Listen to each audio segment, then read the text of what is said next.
Welcome to the highlights of day 4. It's sunny, it's the weekend, it's semi-final day, it's Social Saturday.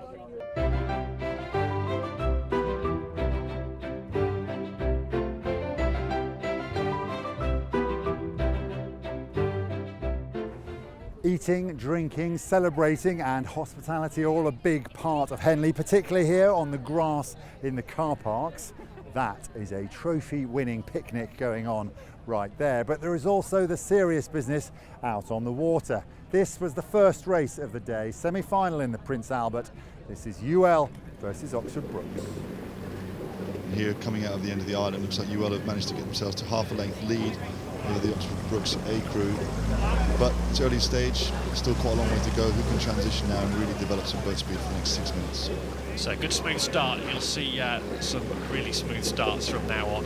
Having had the dry runs off the Temple Island, it is tricky early in the week, isn't it? But now they've had the extra race practice, they should be more drilled in that. Yeah, and also early morning, the pleasure cruises aren't out yet, so actually the water's quite calm and flat, so they have great racing conditions with no wind this morning. So we really can have a great row of both crews. If you're watching internationally, it's 9:30 UK time this morning when we get the programme underway, which has been a lie-in by Henley Royal Regatta standards. We had an 8:30 start on Thursday, which was pretty early, and for rowing, it's not really a lie-in sort of sport, is it? I wonder what time these athletes would have had to get up, because as you say, they would have had a row this morning, they'd have had a breakfast or two, they need to get all their routines in place, their warm-ups done. Perhaps they were staying a little bit outside of Henley, so they've had to travel. What sort of time are you thinking they have to get up and be ready to go, Adrian? It's something between 5 and half 5 this morning to be in town, do a 40-minute paddle and then have some breakfast, like you said, and then get ready for racing. UL here, their rhythm at the moment seems to be moving them out to maybe 3/4 of a length on the Brookes crew. And here Brookes seems to be doing a bit of a charge here at the moment, actually. Maybe gaining a little bit, coming up to about, looks like, in fact, the marker, the 3/4 mile post is saying the crews are now level. Yeah, which is fabulous. It's a really good first races in the Prince Albert. University of London, right-hand side of your picture, perhaps a fraction ahead against Oxford Brookes University A, but there's nothing in it at all. It really isn't. Brookes were almost 3/4 of a length down, and now they really are. Looks like they're charging through UL actually at the moment. They've obviously put a bit of an effort in. UL need to make a decision now. Are they going to be able to do something now to try and stop Oxford Brookes getting ahead of them any further? Well, Oxford Brookes, you're absolutely right. They've surged past here, haven't they? Cat and mouse. It's going to be a good race. And the mental side of the game is going to come into play here.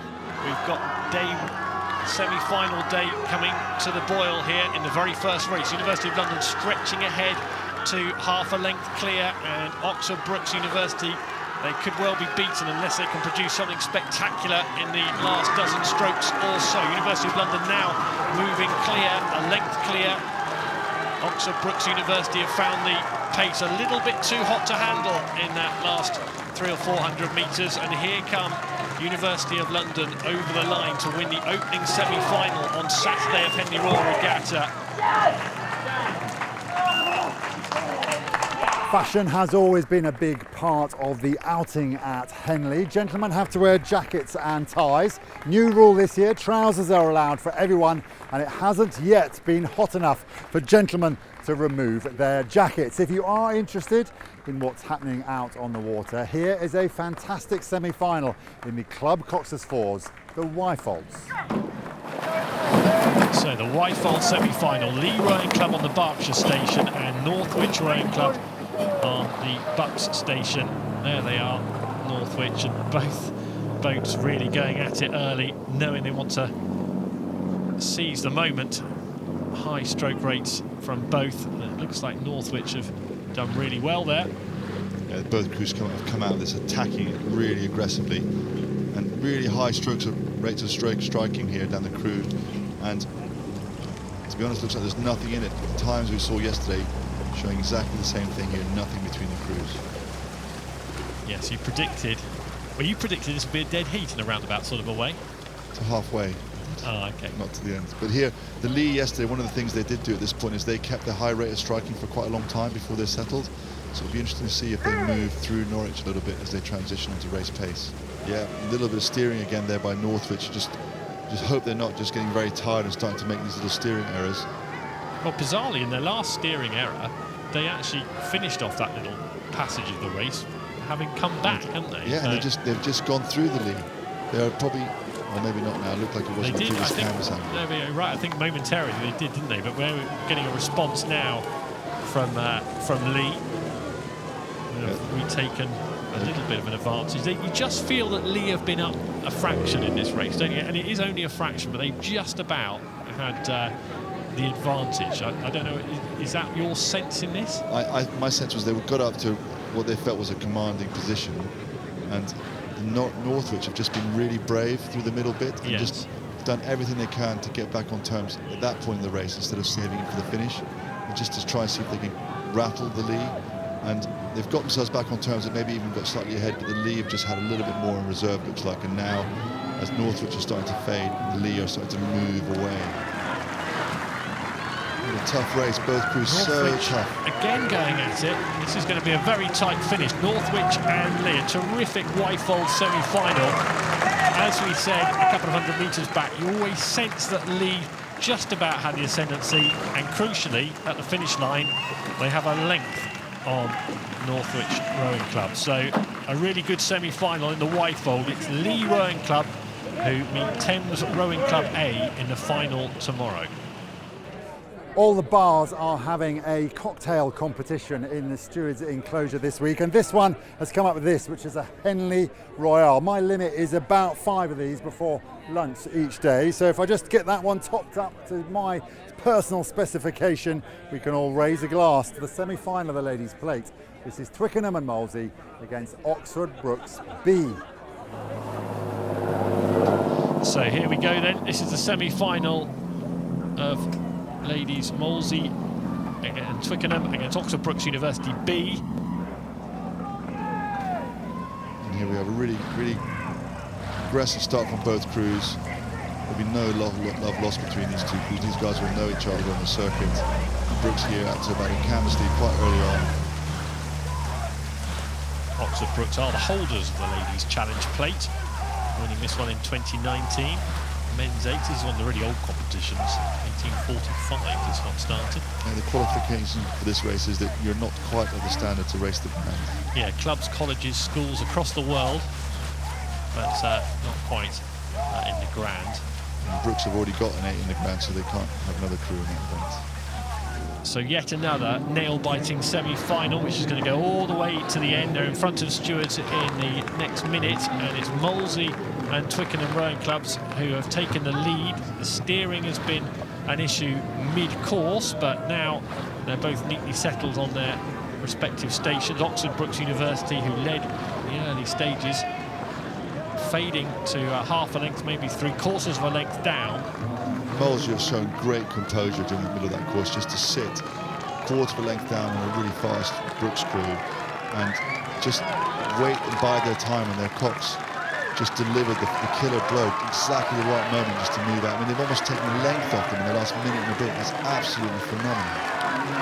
The Club of Oxford Brookes University A awaits the winners of this semi-final. We'll find out about that in 20 minutes' time or so, but in the ladies' challenge plate semi-final number 1, Molesy and Twickenham have put together a really good race. They had to hold their nerve mid-race, and there were a few steering antics and plenty of them to think about, but over a length their lead as they go over the finish line against Oxford Brookes University B. Now, after a couple of those Henley Royals, you might expect the atmosphere to be a bit subdued, but this is Henley, this is Saturday afternoon, and this is ODonnellMcCarthy, the reigning Olympic champions in lightweight double sculls. Really looking forward to this race, just to watch O'Donovan and McCarthy just power down the track. And I'm sure Copus and Antonioli have relished the chance of taking on the Olympic champions in the lightweight men double sculls, and probably, like yesterday, you know, the tactic that Townsend and Cousin employed, try and lead them off the start. Yeah, that was phenomenal, just watching those early strokes there from Paul and Fintan. That was so dynamic, so explosive, but then almost a little bit of steering correction, which was a bit of a shame, really, because it looked like they had that was a great start to watch. But hats off to the Brooks boys here, actually. I know Copus has done a great job there to get an initial lead on these guys. The Irish just moving out. Irish looks so neat overhead, doesn't it? Yeah. Really, you know, you can really see the hands move out together, can't you? And then the body's over. That's so well sequenced, so together, isn't it? You won't see any crews as good as that. That's brilliant. I have to say, we saw some fantastic double sculling in the Olympics. You know, I think the German double scull that these Irish lads beat in the final, Rommelmann and Osborne, were moving their boat beautifully. And then, of course, you saw the French double scull that took gold, Bouchon and Rodias, who, I have to say, you know, if you ask me which style of sculling did I prefer, I'd prefer the French style, a little more sympathetic on the front end maybe than the Irish double scull. But, you know, they time it so well. He's so aggressive, Paul O'Donovan. Yeah, it's an aggressive pickup, isn't it? Hands out, up, straight on, isn't it? And they're off, and they've started to dominate these guys now. I think this is solid from the Irish double here. This is all what we'd expect to see.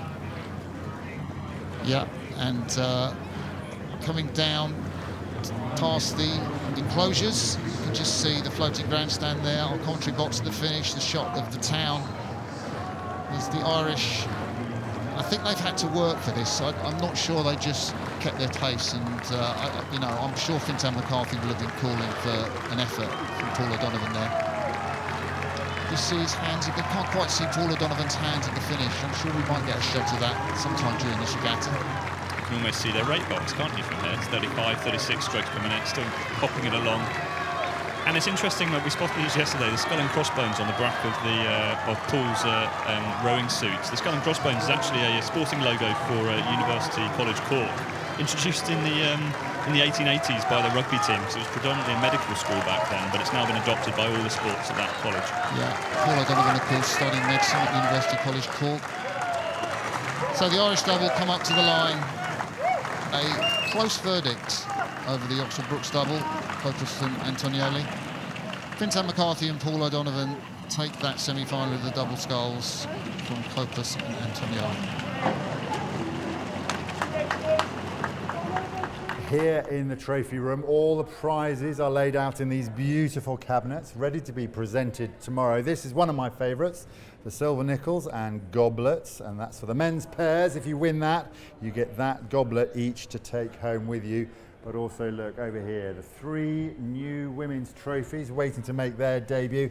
This is the Ireland Student Women's 8, and look, the bands of that trophy are waiting to have names engraved on for many years to come. But for this next race and for all the semi-finalists today, it is far too soon to be thinking about the silverware. Go! Each of them want to make a statement here because they don't know, they haven't raced each other, and they are going to want to try and get an early advantage, really fierce out the start, and that Dutch crew just crept a little bit ahead instantly. The application of the power that's going down there, the speed of those catches is fierce in the Hollandia Row Club crew. Yeah, and their stroke, Rinks, 26 years old, has the advantage of having won the Temple Cup, the Student 8s Cup in 2015 here. So he's got some Henley experience and Henley winning experience. Of course, the Leander athletes train on this piece of river. They know this, and the course has been built up over recent months. So rowing down the course is really familiar for them. But so far, a clean start. It looks as though Leander are starting to edge through. Well, the Dutch are slightly ahead, maybe a nose ahead, coming up to a canvas ahead. This is a decisive point in the race, coming into the third quarter, and this is where the Dutch are going to try and make their move.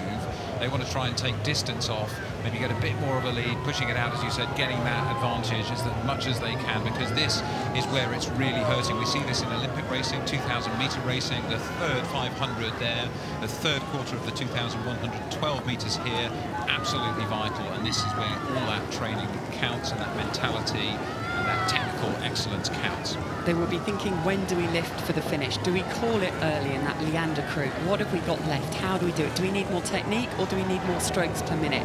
What's the power that's left? They've all done the training. They've all been going for seats in Olympic crews this year. They have the physiology. They have to get the most out of the physiology now. But we can see on the near side that Dutch crew are starting to creep away even further. Well, we're just passing the mile and the 8th signal. Leander now have to answer the question that's been posed to them by this Hollandia crew from the Netherlands, and It's up to them to make a move now. They've got about 300 metres, maybe less, coming down this track as we approach the finish line. You can see, though, the heads are up in that Hollandia crew. They've lifted the rate. They've got that lift of at last getting through, being able to see the other crew. There's that bounce. There's the way the blades are snapping out of the finish. They've got that sense that they've got the lead. They know they're nearly there. Leander have got to do something enormous to challenge, but they are going to challenge. You can see, again, their rate is going up. They're going to have a go, but I don't think they've got enough. It's all or nothing for Leander. The Hollandia crew are still, I think, for my money, moving distance per stroke, a little bit of extra every stroke. Leander tried to respond, a little look across there from bow Ed Graysdale in the Leander crew. Rick in the stroke seat of the Hollandia crew, not quite sure where the finish line is. It's 12 metres further, 112 metres further away than it usually is, but they crossed the line first, a length up on Leander. What a great race, very well matched crews. Not too much racing this season between them. They didn't know what they were up to face, and great result for Hollandia, moved in the middle and took the length. So that is it for the Saturday highlights. We'll be back tomorrow with finals day. So be like one of the competitors, go home, get some sleep, rest up, and see you tomorrow.